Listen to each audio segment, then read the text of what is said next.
Сәлеметсез, эфирда Татарстанның көньяк көнчыгыш хәбәрләре, студияда Резида Шамсуллина. Бүгенге программада Әлмәтлеләргә туганнарының каберләрен табу җиңелрәк булачак. Интернетта үлгәннәрнең исемнәре һәм аларның җирләнгән урыннарының координаталары күрсәтелгән мәгълүматлар базасы булдырылачак. Bir самокатта баручы ике кыз юл транспорт һәлакәтендә зыян күргән. Ел башыннан индивидуаль мобильлек чараларында йөрүчеләр кагыйдәләрне бузган өчен 300 штраф алганнар. Шәһәрдә электр җиһазларын алыштыру буенча эш алып барыла. Быел Әлмәттә 9000-гә якын яктырткыч яңартылырга тиеш. Әлмәтлеләргә туганнарының каберләрен табу җиңелрәк булачак. Интернетта үлгәннәрнең исемнәре һәм аларның җирләнгән урыннарының координаталары күрсәтелгән мәгълүматлар базасы булдырылачак. Хәзер шәһәрдә 10 зират бар, икесен цифрлаштыру буенча эшләр төгәлләнгән инде. Тагын 8-нең мәгълүматлары шелтәргә кертелгәннән соң база гомуми кулланышта барлыкка киләчәк. Если набираешь фамилию, она будет выходить уже фотографии. Электрон мәгълүмат базасында җирләнгән урыннарны эзләү якынча шулай булачак. Хәзер ул кагаз форматта. Туганнары моргтан, хастаханәдән яки участковыйдан үлү турында белешмә алгач, алар ЗАГС идарәсенә баралар. Анда үлем турында таныклык һәм җирләүгә рөхсәт бирәләр. Параллель рәвештә зират каравылчысына мөрәҗәгать итәргә була. Ул булачак кабер урынын күрсәтсен өчен. Ләкин моңа кадәр зират хезмәткәре ЗАГСтан җавап алырга тиеш. Смотритель звонит сотруднице. Караучы туганнары икәнен раслар өчен җаваплы хезмәткәргә шалтырата, документлар рәсмиләштерә һәм кабер казуны башларга мөмкин. Бу тоткарлыклар булмас өчен эшләнгән.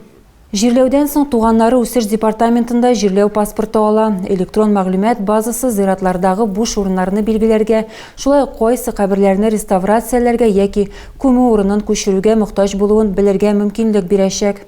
Хоть с Москвы, хоть с Иркутска, прибрать, купить цветы, там все остальное, это будет уже...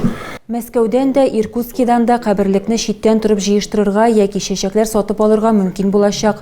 Ритуаль учреждениялар департамент белән эшләячәк, халык үзләре прайс буенча ошаганын сайлаячаклар. Ленин урамында самокатта баручы ике кызны бәрдерәләр. Юл транспорт һәлакәте кич белән була. 23 яшьлек Лада Веста йөртүчесе Гагарин урамына борылган һәм җәяүләр кичүендә ике самокат белән идарә итүчегә бәрелгән.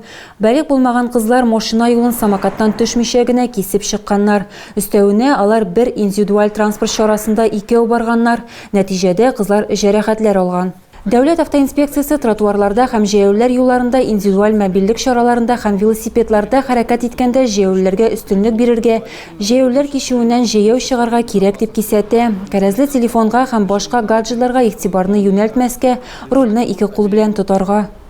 Елның 8 айында Әлмәт юлларындагы юл транспорт һәлакәтләрендә 8 кеше һәлак булган.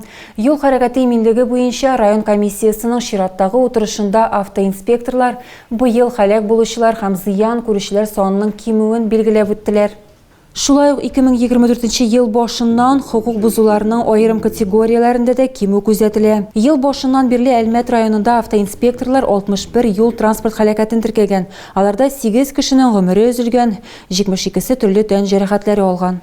Быел фаҗигалар саны буенча беренче урында каршы як полосага чыгу. Аңа 7 үлем очрагы туры килә. 8нче үлем очрагы шәһәрдә була, монда җәяүлене бәрдерәләр. Алга таба зыян күрүчеләр исемлегендә җәяүлеләр 12 җәяүле төрле дәрәҗәдәге җәрәхәтләр ала. В Армейске образовалось одно место концентрации ДТП на Перекрестке улицы Ленина с Джалилем. Шәһәрдә юл транспорт һәлакәтенең еш була торган урыны билгеләнде. Ул Ленин һәм Җәлил урамнары киселеше. Җәй дәвамында гына да монда 2 резонанслы юл транспорт һәлакәте теркәлә. Бәхеткә һәлак булучылар юк. Минем тәкъдимем светофорның кызыл сигналы вакытын арттыру. Сентябрь аенда үлемгә китергән юл транспорт һәлакәтләре белән истә калды. Беренчесе Нәдер авылы янында була.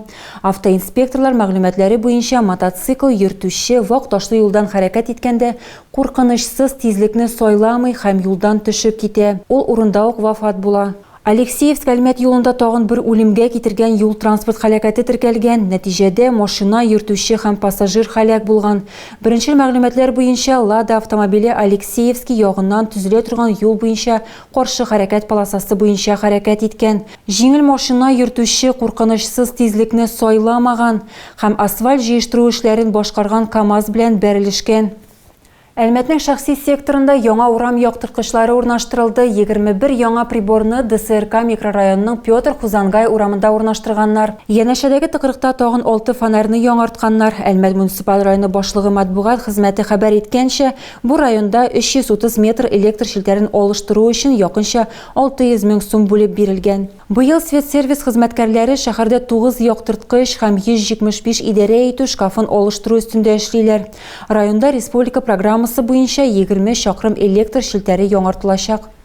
Шәһәр халкы шарлавыклы буаларда яшәүче аккошлар гаиләсе өчен борчыла. Әлмәтле сүзләренчә, аккош йомыркаларын ялангач такталарга сала. Кыргый табигатьтә кошлар җылыны саклап калу өчен оя коралар. Ә монда андый мөмкинлек юк дип яза ул.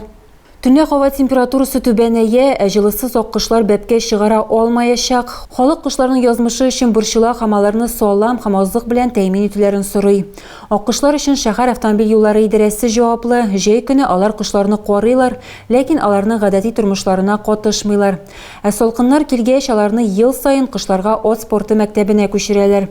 Анда җылы да, азык та җитешле, шулай ук белгечләр дә карый. Ә шарлавыклы буаларда кошларны ашатырга даими рәвештә шәһәр халкы һәм кунаклары килә. Матур бит, алар шәһәребезне бизиләр, хәтта башка шәһәрләрдән дә безнең аккошларны карарга киләләр.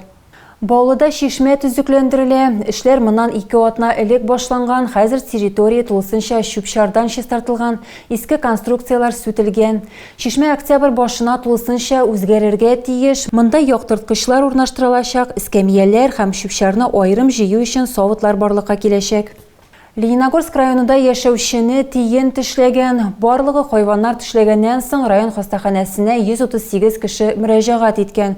Күпчелек очраклар эт һәм песи тешләүләре, 54 кеше йортсыз хайваннардан зыян күргән, 40 кимерүчеләр һөҗүмнәре дә теркәлгән. Районның 6 кешесен тиен, байбак, тышкан һәм күсе тешләгән. Әгәр узган елларда төлкеләр кешеләргә еш һөҗүм итсәләр, быел андый очраклар булмады. Барлык зыян күрүчеләр дә котыру авыруына каршы вакцинация узганнар. Тагы да күбрәк яңалыклар һәм тапшырулар белән безнең сайтта таныша аласыз. Без социаль челтәрләрдә дә бар хәбәрләр юллагыз. Бүгенгә менә шулар. Мин сезнең белән саубуллашам. Исән-имин булыгыз.